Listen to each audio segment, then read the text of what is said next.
And that little girl was me. It was the debate moment heard round the country. Then Senator Kamala Harris taking on former Vice President Joe Biden for his past opposition to busing, which in the 70s was the most effective way to desegregate schools.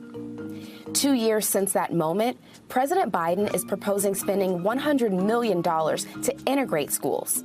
You may be asking, didn't Brown versus the Board of Education clear that up decades ago?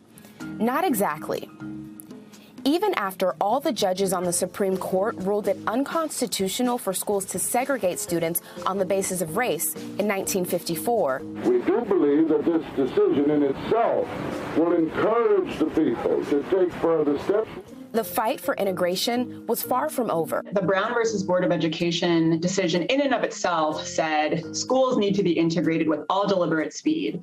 But then they didn't really give a whole lot of carrots or sticks to make that happen. We have these other forces that schools don't control: economic inequality, racial inequality, residential segregation. And many of those forces still drive the segregation seen in American classrooms across the country today. So the average student from all of our major racial ethnic groups attends a school where their own group is disproportionately represented. We also see high levels of economic segregation. 6 in 10 Black students attend a school where most of their peers are both poor and of color, more than 7 times the rate of white students in similar classroom environments.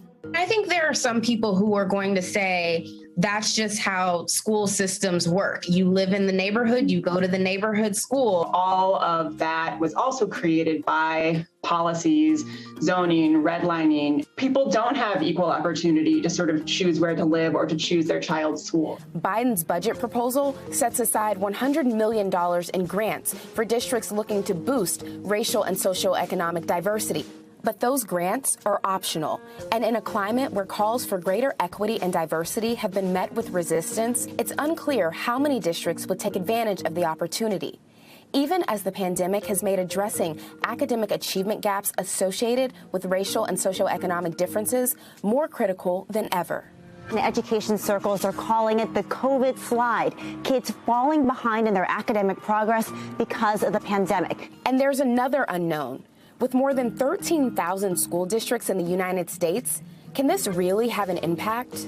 Is this going to be the panacea and the silver bullet that's going to end school segregation? No, probably not. But is it giving districts resources that they don't have otherwise to play around with, piloting different ideas, collecting data, and seeing what's a good fit for their district? Yes.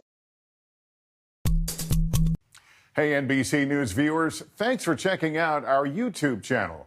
Subscribe by clicking on that button down here and click on any of the videos over here to watch the latest interviews, show highlights, and digital exclusives. Thanks for watching.